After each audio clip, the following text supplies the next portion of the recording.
Hi there, Sarah. So I want to introduce Sarah Elliott to you. She is an acupuncturist here in Nottingham, based in Nottingham, and I want to introduce her to you and thank you for joining me on this call. And for our ladies that are listening to you as well, they're in my program, should I say. So welcome, Sarah. Thank you for joining me. Oh, thank you. It's lovely to be able to kind of link up with you, Pamela. Thank you. Thanks for asking me. Oh, you're welcome. So tell us, what is acupuncture? So acupuncture, and I know people kind of quiver at the thought of it because all they think of is like needles. And, historically, most people, the kind of experience that they've had with needles is like injections or taking blood, and it's not very pleasant for a lot of people. But acupuncture is a part of Chinese medicine. It's thousands of years old, so they've had plenty of time to refine it and improve on it. There are lots and lots of different systems. So if you think about martial arts, how there's lots of different types of martial arts, and even within each discipline of martial arts, there are lots of different schools. So lots of different acupuncture systems. So if you go to one acupuncturist, they might treat you in a certain way using a certain system, but then you might have a completely different experience if you go to a different acupuncturist. So my point there is, if you've had acupuncture before with one person, it didn't work, that doesn't necessarily mean that acupuncture didn't work. That might not have been the system for you. So if you went to a restaurant and had a meal and you didn't enjoy it, that doesn't mean you give up on food or going to restaurants, does it? Right, the way acupuncture works is, if you think about the London Underground and all the different lines, in your body you've got something very similar. They're called meridians or channels. So they're running through your whole body, through your arms, your legs, your chest, your back. There are 12 main meridians, but also there are other ones as well. It's also quite interesting because there are 12 main rivers in China. So that's interesting. Now, with your meridians, if everything is flowing smoothly, then you're generally in a state of homeostasis and you're in a state of good health. If there is a blockage, it's a bit like if there's a blockage in a hose pipe. If there's a kink in the hose pipe, the water can't flow. And our job as an acupuncturist is to get everything flowing, because where there's a blockage or stagnation, there is illness or pain. Lots of things can cause those blockages or stagnation. Quite often, well, very often, it can be related to your emotions or stresses, so internal stresses or the way that we live in Western society, that can have an impact. Now, in Chinese medicine, we use different organs, similar to the Western organs, so heart, spleen, liver, lung, etc. But we use them in a different way. So when you hear acupuncturists or other Chinese medicine practitioners talking about these different organs, they're talking about them in a different way to you would in terms of the Western one. Now, all of those meridians are connected to a specific organ. Now, the way that I work with acupuncture is I try and work out which organ is having problems. So which one is overworking or which one is deficient. So once I find that, I can address that. And I do that by taking a special pulse on both your wrists. So I look for 3 pulses here and 3 pulses here. And that will tell me which organ is out of balance. Now, sometimes this tends to freak people out a little bit because the pulses give me indicators, they give me signposts, they kind of guide me in terms of what questions to ask. So I'll feel a pulse and I think, I think there's an issue with this particular organ and it could be manifesting this set of symptoms. So I might say, have you had problems with digestion? And they go, oh yes, actually, I have had problems with digestion. So I know that's the way to go, and that is the actual organ that I need to address and balance. So there is a specific set of protocols for different organs, but there's so many different options. So I can really cater it to the individual. So even though I might have 2 people present with the same symptoms, I might use a completely different protocol for them. So for some people, I might treat them by putting a few needles on their arms or their legs. Some people, I might use their abdomen when we're needling the abdomen, it's very, very shallow. But you know, there's a lot of different. I know you go, I don't like it. Sounds really painful in your abdomen. Oh my goodness! Wow. Yeah, but that's the most relaxing one. A lot of people have said that that one is really relaxing, and that's the strange thing with acupuncture. A lot of my clients, they say, "Oh yes, I feel really relaxed. I feel really chilled out," or you know, the pain's gone. And I'm like, isn't it strange that you can lie there with all these needles in you and you're relaxed? And a lot of my clients go to sleep as well. So that's actually quite amusing. So yeah, we can use acupuncture for loads of different things. A lot of people come for pain. A lot of people come for internal issues as well. So digestive issues, fertility, insomnia. In terms of your clients and people on the program, you know, I get women that come with like menopausal issues. So it might be hot sweats. It might be brain fog as well. And I kind of know which organ that's related to. So I already know where my starting point is. Lots of people come for fatigue. You know, that's quite common. And the great thing about acupuncture is the side effects are amazing. So you might come in and it's like, oh, I've got a bad back, or I've got a really sore shoulder, and I might treat that, you know, over like a few weeks, maybe like once a week for 4 to 6 weeks, and then they'll be saying, oh, but I'm sleeping better and I've got more energy. And it's because the way that I work, I look at the underlying cause. So we talk about treating the roots as well as the branch. So, you know, you can treat the symptoms as much as you like, but unless we're getting to the underlying cause, those branches are just going to keep reappearing. So it's a bit of a two-tongued approach, really. Yeah, because nothing's actually changed if you treat the symptom. Yeah, exactly. Yeah, you have to find out what the cause is. Yeah. I'm just thinking about what you said about there's different types of acupuncturists and they treat people differently, and about how you related it to going to have a meal and you don't have the same thing. Yeah, that just really struck me as something. Yeah. Not struck me as something to pay attention to, but that for me, it was like, wow, I really did not know that. So that's really, really interesting. So if it doesn't Yeah. work with one person, seek somebody else out. How would you know then that they weren't right for you? Would it just be because you've had the treatment and it just didn't work, or? Yeah, more than likely. Yeah. Whenever I give a treatment, and other acupuncturists that have been trained in a similar way to me, we expect to see a result within minutes. So if I'm treating for pain, I'll say, you know, just roll your shoulder. Let's say the pain is 10, probably not 10, but let's say this is a 10. And then I'll put some needles in, roll it again. What is it now? And I'm expecting that number to go down. So if it doesn't go down straight away, then I have to rethink. I think, okay, I'm maybe in the wrong meridian here. Let me try a different meridian and try it that way. So we'll know within the first few minutes. If it's something internal, if they've come and, you know, this happens a lot. Oh, I've got a really bad back, but it's feeling all right today. And I'm like, oh. If it happens like that, then there are still like basic protocols that I can use as well. But yeah, certainly, if you've been going to see somebody for a matter of months and nothing's changing, then, you know, try something else. Okay, so what if it's something like insomnia, for example, or anxiety, or brain fog, or it's hot flushes or night sweats? Yeah. How quickly would somebody expect to see improvements? I would definitely say give it at least 4 treatments, especially if you're coming like once a week.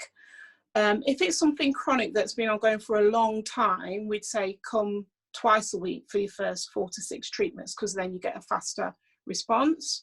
But you'll still get a response or a result, like if you come once a week or even once a fortnight. But once a fortnight's kind of pushing it. Any further apart than that, then you're just starting back from zero all the time. So usually, even if you've had like 1 or 2 and you come for like, you know, brain fog or sweats or insomnia, after like the second treatment, if we were having like a conversation at the beginning of your third treatment, I'd be expecting there to have been some changes. I have to be really careful about the questions that I ask clients as well, because they might not immediately, because they don't get the result that they want straight away, you know, because we're such an instant society, they may have overlooked other changes, because they might say, oh, my back felt a bit better for a few days, but then the pain came back. And I'll say, but did the pain come back as bad as it was before? And they'll go, actually, no. Or they might say, you know, I still didn't sleep all the way through the night. And I'll ask, well, but how long did it take you to fall asleep? And they go, actually, I more or less fell asleep straight away, rather than lying there for half an hour.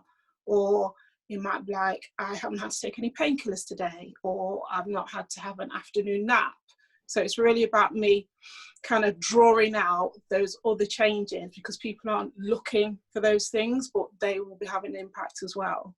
Yeah, I completely get that. I think if you've experienced something for a long period of time, you often get used to it being there, and you're looking for, like you say, if you take a tablet for a headache, you know in 20 minutes that headache is going to disappear.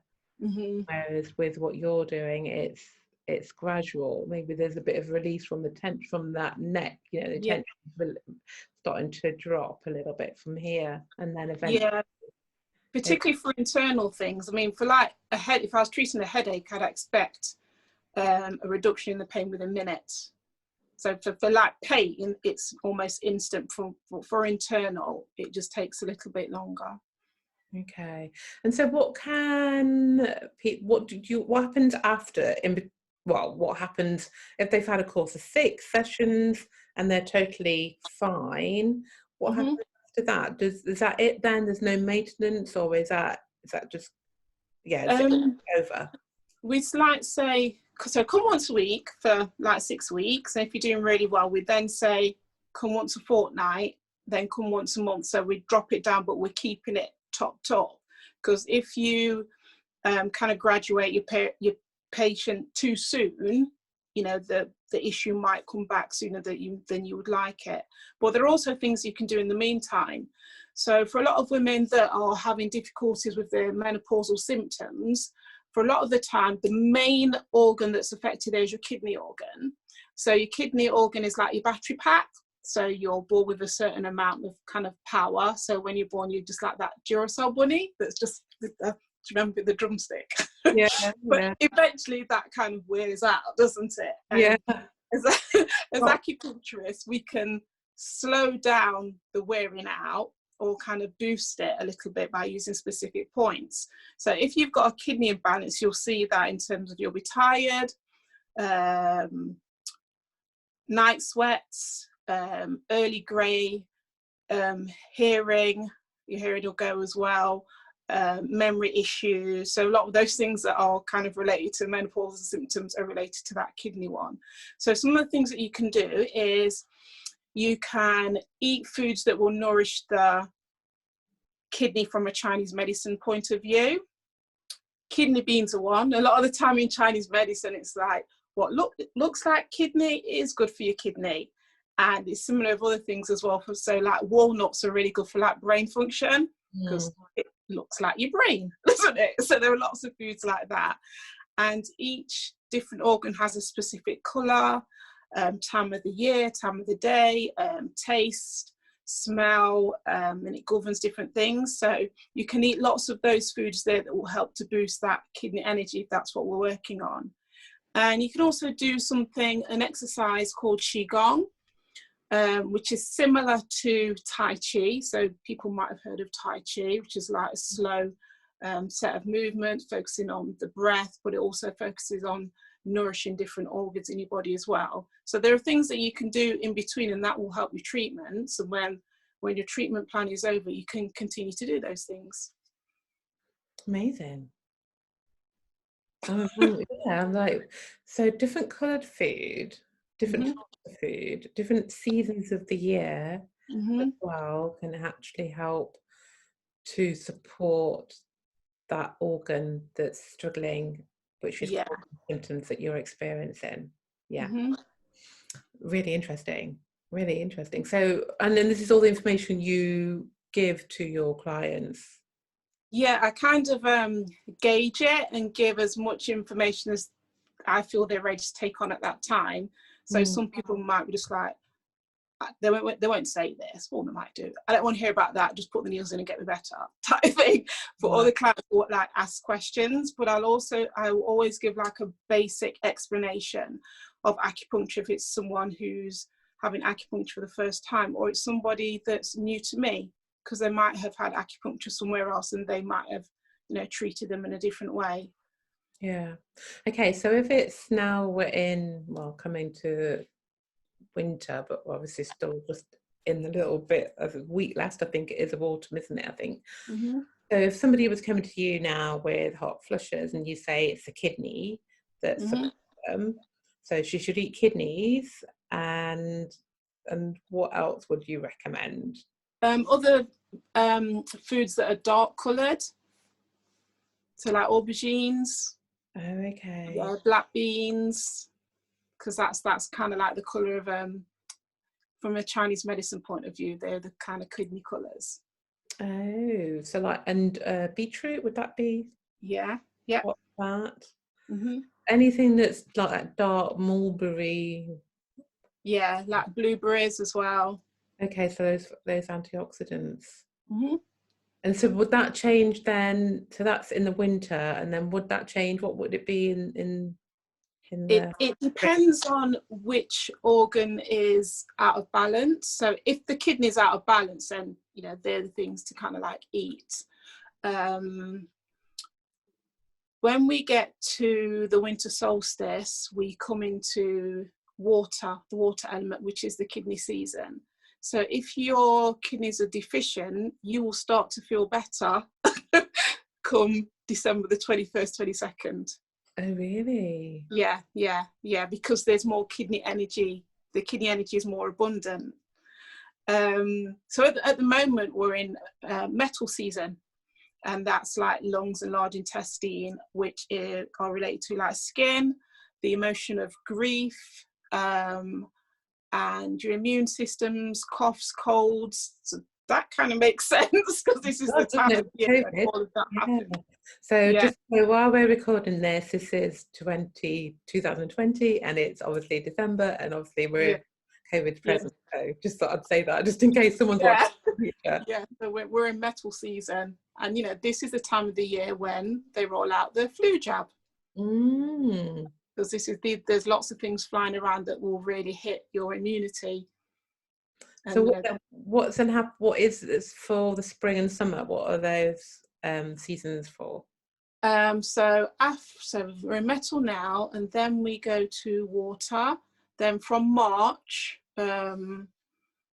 so March spring equinox, we go to wood, and that's the organ that's connected to that is liver. And then from wood we have, so the summer split, so it's because there are 5 main elements, but Oh, right, we okay. kind of got 4 seasons. Yeah. So your summer ones are wood, fire and earth. Yeah, so those two. Yeah. And what organs is that? Fire is heart and earth is spleen. So fire, so kidney energy, the kidney emotion is fear or fright, and indecisiveness as well. The metal one is grief or sadness. The fire one, that's heart, is sadness or excessive joy. Liver's anger, that's wood. I said all of them. Oh, earth is spleen, and that one's worry. So another like symptom is if the client presents one of those emotions or talks about having those, then it's another indicator that that's the organ that's out of balance. Oh, okay. So it's not. So it's a symptom plus what's going on in their lives as well, or how they Yeah, feel about things. Okay. yeah. So it's a bit of detective work. So I look at like the kind of like the whole picture. Yeah. Oh, So it gives like an indicator, like, right, where do I need to start? What questions do I need to ask? yeah. So then, what can the clients do in between? Are there any sort of homework that they can do in between? Obviously, eating those foods that you've recommended. What else is it they can do? They can work some of the acupuncture points, so using acupressure. So acupuncture is like a massage that you can do. So you just use like your thumb or your forefinger and you can do a little massage, just about 30 seconds, not too hard. You don't want to be leaving big bruises on yourself, but enough so that you can feel it. So you can do that for 30 seconds up to a minute on specific points in your body, depending on what issue you're dealing with. So a good one for if you're feeling anxious or stressed or sick is one called pericardium 6. And if you get your wrist there, there's your wrist crease, and you get your 3 fingers, start at the top there. So it starts on a little finger. Yeah. So there's your wrist crease there. So we're going down the middle. Okay. So between your 2 tendons, so that's the channel, that's the pericardium channel. You get your 3 fingers in line there, and at the bottom of your 3rd finger is about there. Okay. That's good for loads of things, all kinds of sickness, morning sickness, butterflies in your tummy, nervousness. That's a really good one. A good memory one. So the heart is related to like your brain function and your memory. So a good one is this point just here. So just down your little finger side and just where your wrist crease is, that's heart 7. That's also a good one if you're feeling sad as well, or if you've experienced any loss. So that's a good one to massage. Coughs and colds. So thumb side. Oh, so I'll show it this way. Yeah, there we go. Thumb side, and just underneath your thumb, there's a little dent there. You'll feel it. Yeah. And that's lung 9. That's the strongest point on that meridian. So that's good for immunity and coughs and colds. Okay, so we should all be doing this right now. Yeah, and this one, how can I show this? So where your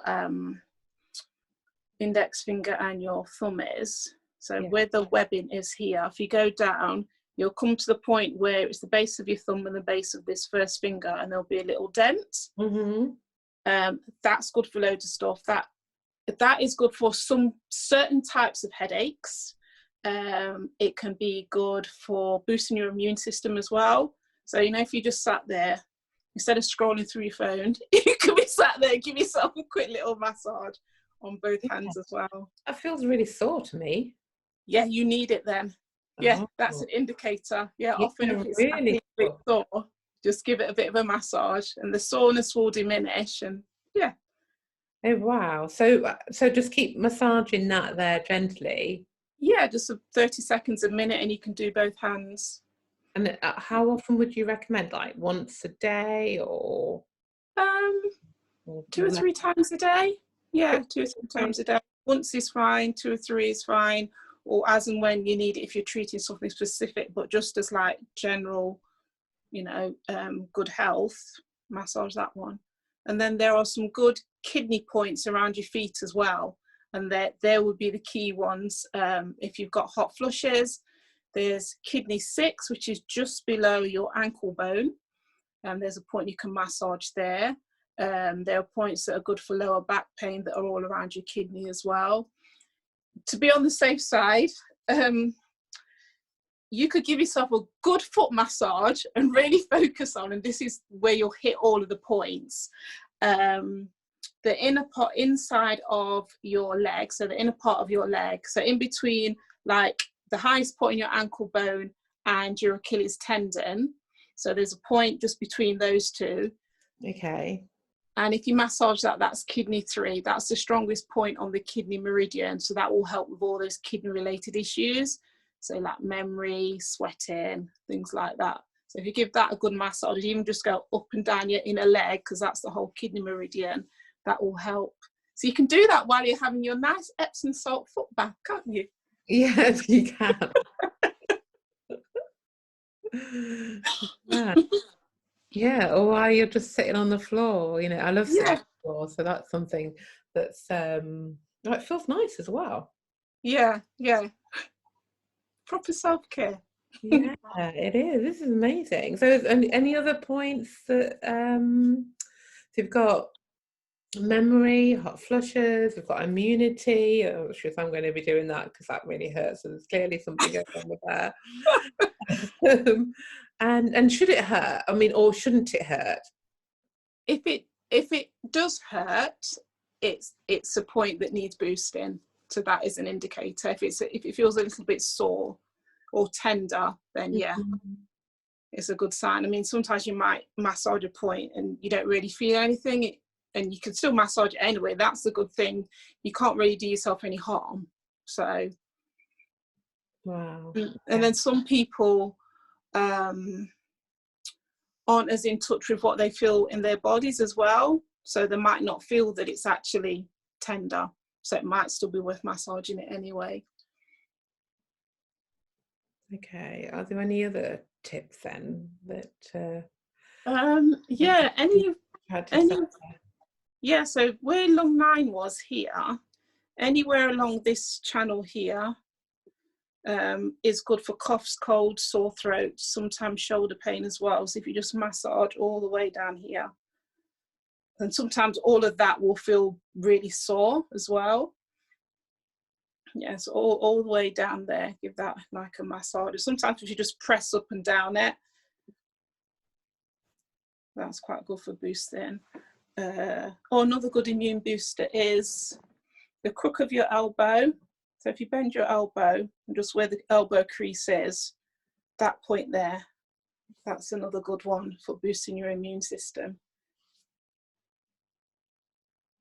That one doesn't hurt Mm-hmm. like it does. And you've just massaged the other one as well, so. I have, haven't I? Yeah. Okay, so what about anybody that's struggling with anxiety then?